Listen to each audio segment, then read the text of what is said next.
सरस्वती के समस्त समुपासकों को सादर नमस्कार। ऋग्वेद से लगाकर आधुनिक काल तक के संस्कृत साहित्य में सरस्वती के विषय में अनेक प्रसंग, कथाएं तथा स्तोत्र प्राप्त होते हैं। मैंने YouTube के इसी चैनल पर अपने एक वक्तव्य में संस्कृत साहित्य में सरस्वती इस विषय पर वक्तव्य दिया है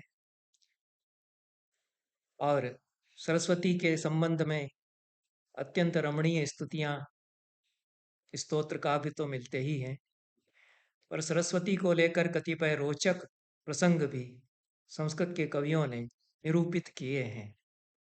संस्कृत साहित्य में प्राचीन परंपरा में देवी देवताओं के संबंध में परिहास, उनमें परस्पर हंसी ठिठोली, इसका चित्रण मनोरंजक रूप में संस्कृत के कवियों ने किया है। शिव पार्वती के बीच में हंसी, नर्मालाप, ठिठोली जिसको कहते हैं, वह होती है। उसी प्रकार से राधा कृष्ण के बीच में सरस्वती को लेकर के कतिपय इसी प्रकार के रोचक प्रसंग संस्कृत के कवियों ने बताए हैं। सरस्वती तो संगीत, कला और साहित्य की अधिष्ठात्री हैं और कलाकारों के लिए, साहित्यकारों के लिए आराध्या हैं।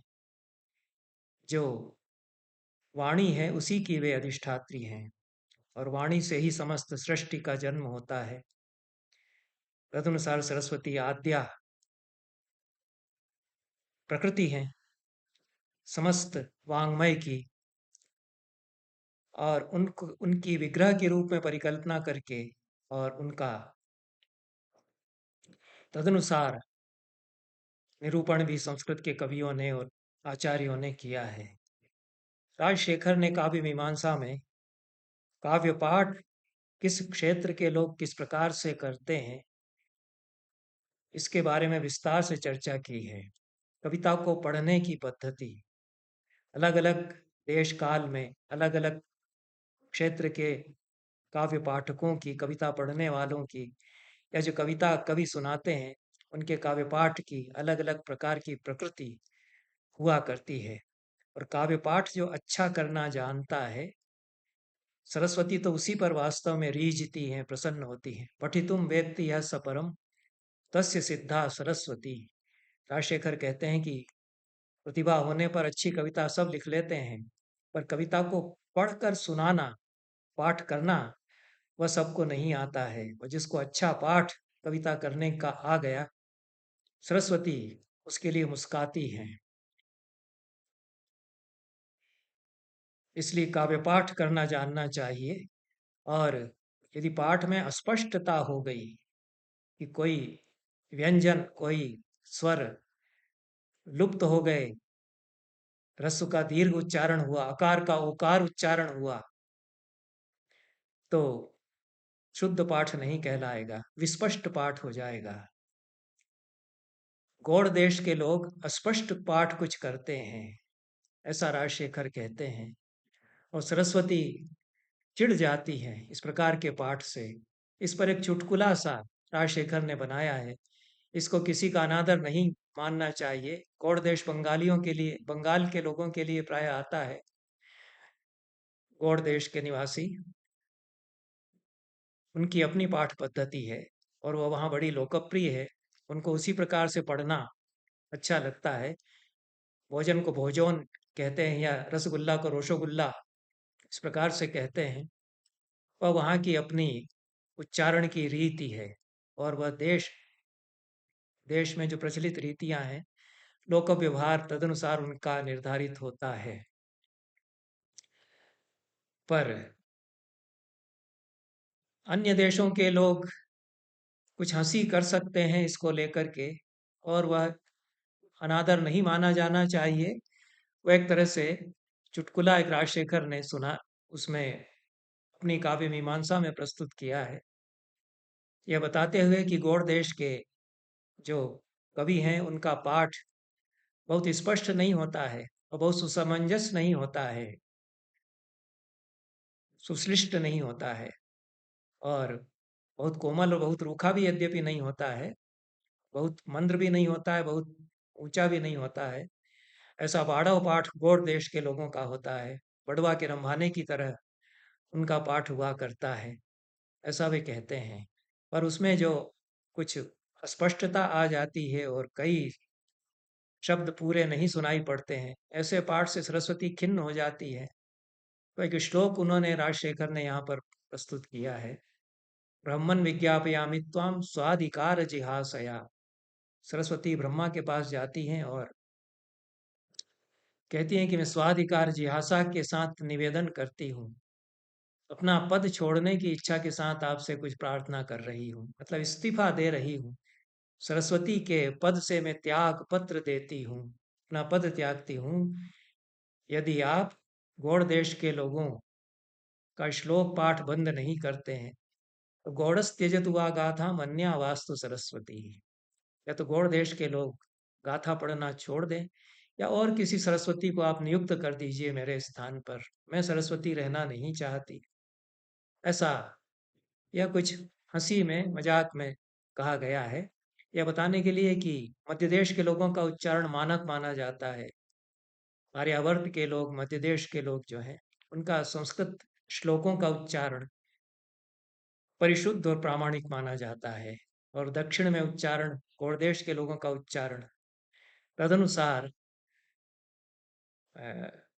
कहीं कहीं अस्पष्ट सा सुनाई पड़ता है, और वह मानक उच्चारण होना चाहिए। संस्कृत के श्लोकों का उच्चारण प्रामाणिक रूप में किया जाए और स्पष्टता उसमें हो। इस बात को बताने के लिए राजशेखर ने यह एक कुछ हंसी का प्रसंग बीच में अपने काव्य पाठ के विवेचन में जोड़ा है। अन्यथा उन्होंने अपने अपने देश में, अपने अपने क्षेत्र में श्लोक पढ़ने की रीति हुआ करती है। स्वरों का उतार चढ़ाव और कहाँ पर खींचना है, यह सब भी अलग अलग देशों में अलग अलग प्रकार से पाठ की पद्धतियाँ प्रचलित हैं।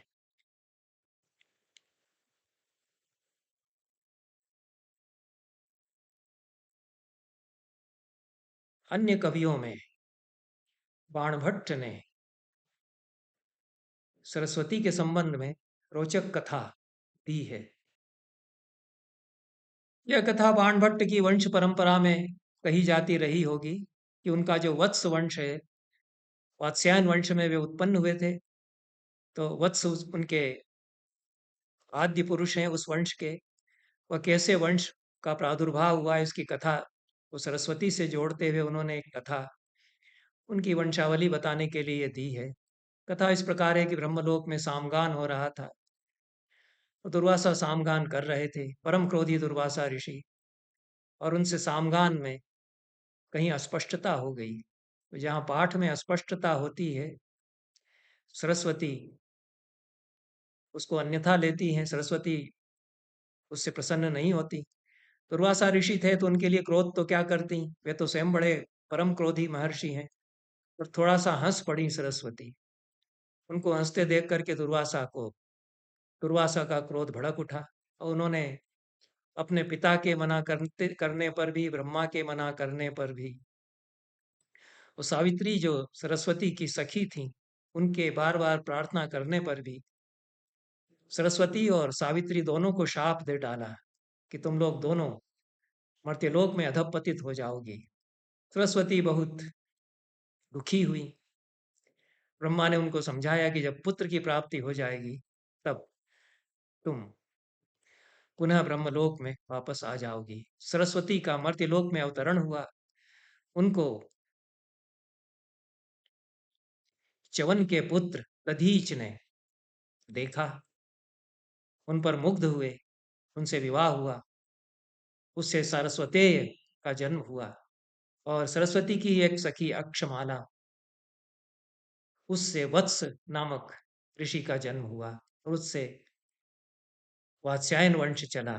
ऐसा बाणभट्ट बताते हैं कि सरस्वती के संबंध में किसी की वंश परंपरा में भी आख्यान प्रचलित हैं। यह बाणभट्ट के इस वृत्तांत से हम जानते हैं।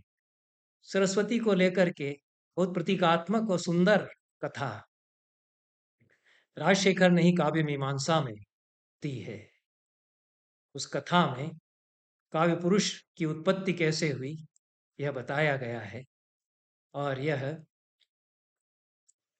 काव्य मीमांसा जो 18 अधिकरणों में राजशेखर की लिखी गई थी, उसका प्रथम अधिकरण ही मिलता है। प्रथम अधिकरण के तृतीय अध्याय का शीर्षक काव्य पुरुषोत्पत्ति है, और काव्य पुरुष में सारस्वतेय काव्य पुरुष का जन्म कैसे हुआ। सरस्वती का पुत्र था काव्य पुरुष। कविता सरस्वती से जन्म लेती है।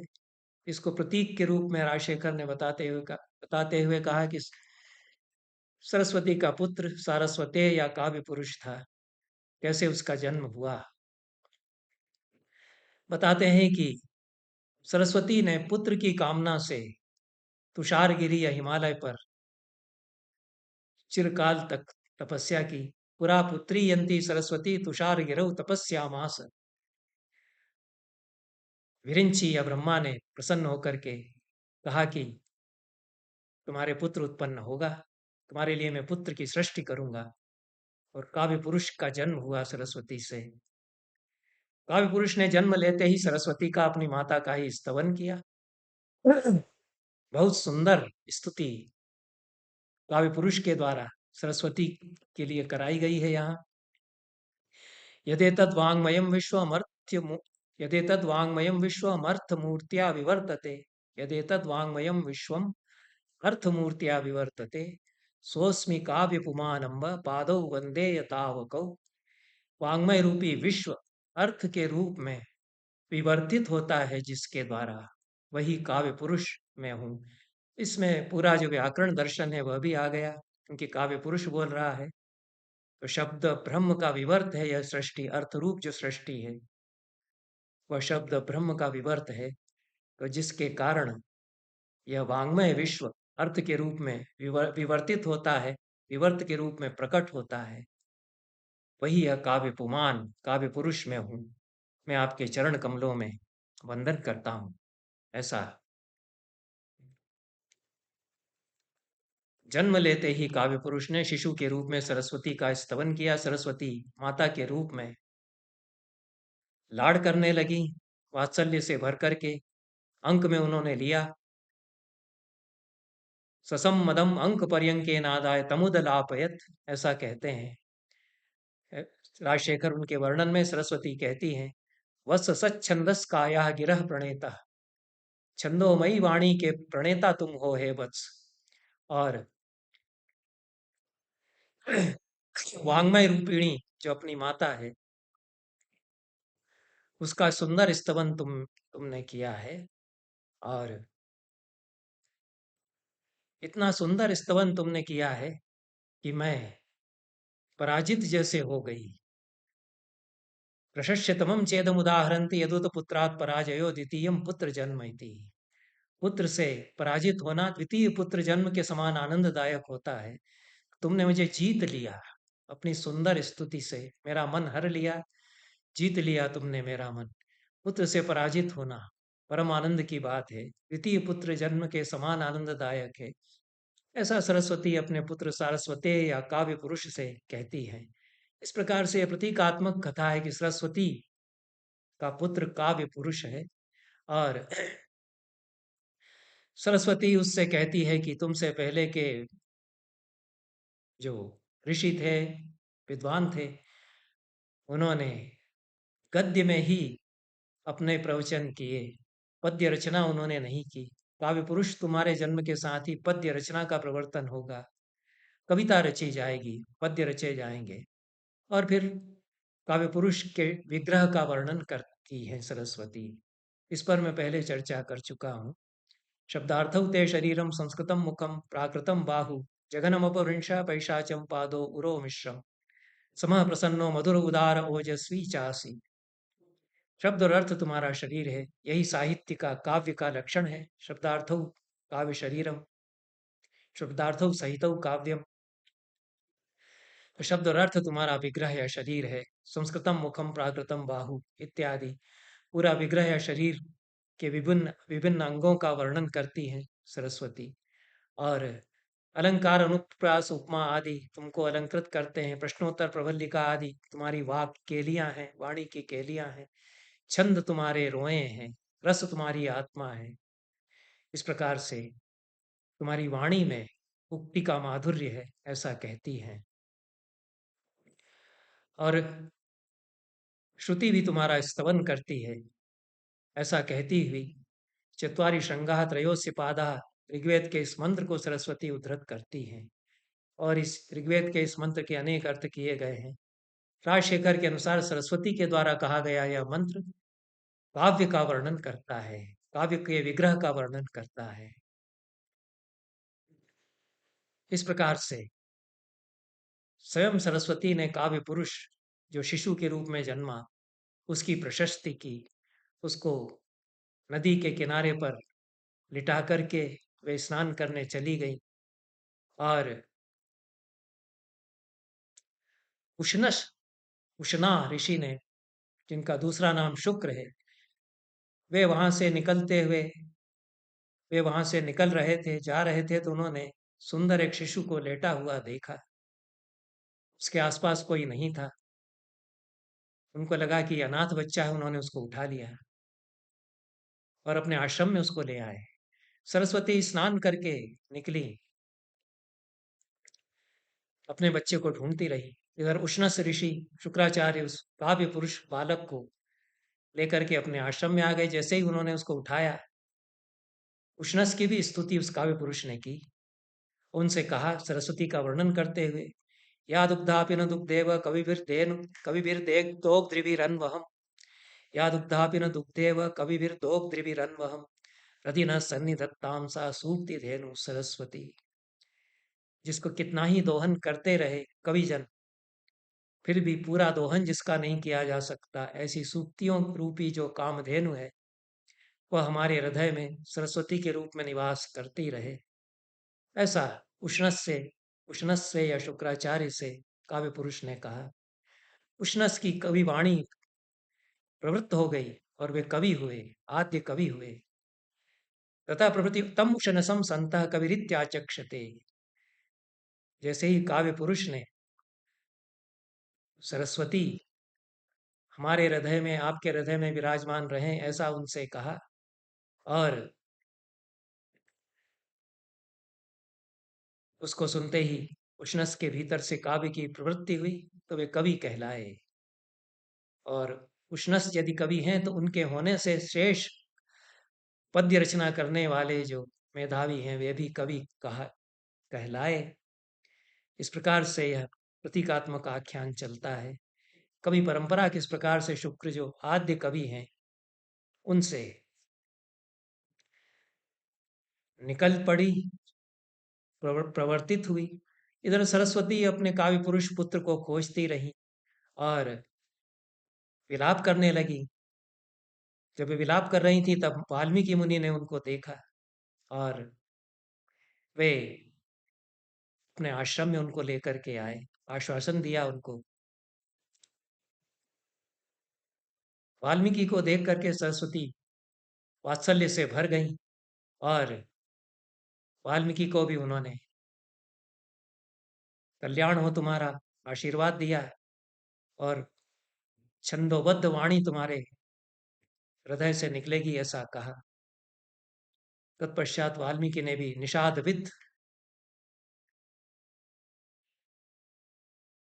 क्रौंच पक्षी को देख करके श्लोक रचना वाल्मीकि के भी मुख से निकल पड़ी। और इस प्रकार से काव्य परंपरा, जो काव्य पुरुष की परंपरा है, वह शुक्राचार्य में पहुंची और फिर वाल्मीकि में पहुंची। यह कवि परंपरा किस प्रकार से सरस्वती के द्वारा काव्य के जन्म या काव्य के शिशु के रूप में जो जन्म की कथा है उससे चली, यह एक प्रतीकात्मक आख्यान राजशेखर बताते हैं। और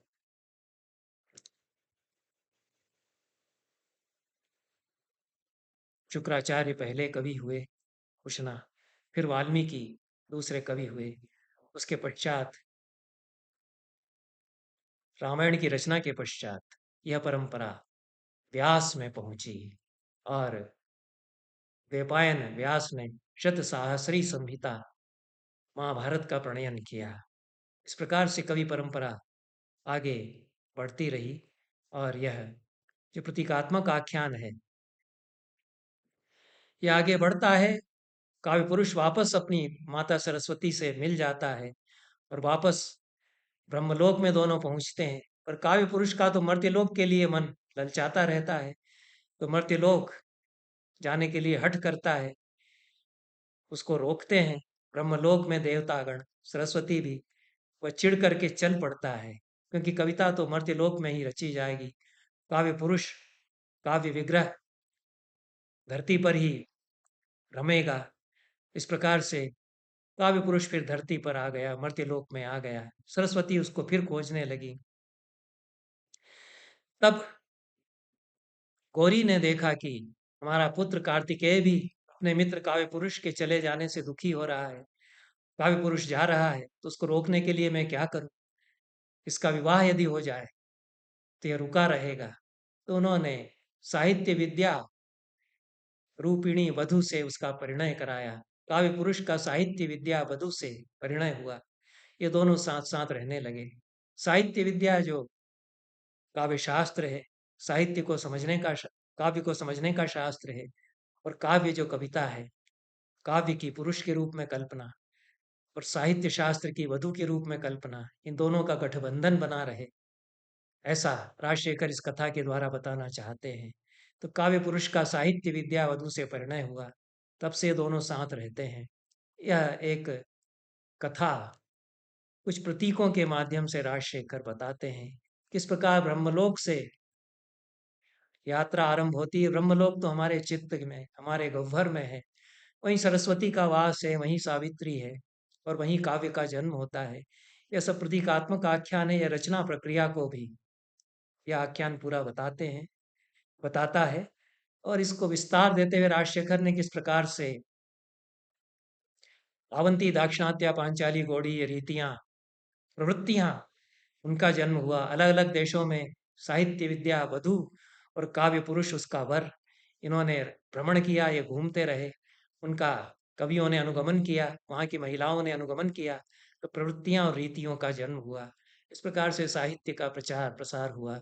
इसको राजशेखर ने सरस्वती के कथानक के माध्यम से बताया है। आज का यह प्रसंग